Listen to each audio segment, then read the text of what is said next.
والبارسا أمس شاهدت واستمتعت ببرشلونة أمس في لقاء رابطة الأبطال.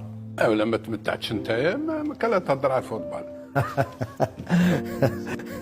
لا اللي ما يعشقش فريق برشلونة ممكن ما يتمتعش. اللي يذوق الفوتبال ما يحبش برشلونة ولعبوا مليح بارسا.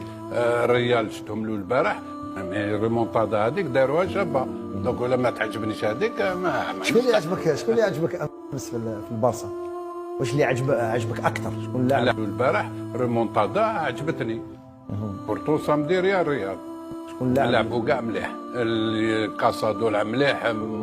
ما اسمه الولد الصغير هذا رودري اللي مليح اللي يضروا هذاك يامال لعب مليح. اللي جون هذوك تاع ليكول دو فورماسيون لا ماسيا شحال؟ 8 لاعبين. هادو كاين 8 لعبوا في 8 وكاين زوج واحد شغل انيستا واحد. والبارسا امس شاهدت واستمتعت ببرشلونة امس في لقاء رابطة الأبطال. ولا ما تمتعتش نتايا ما كان تهضر على الفوتبال.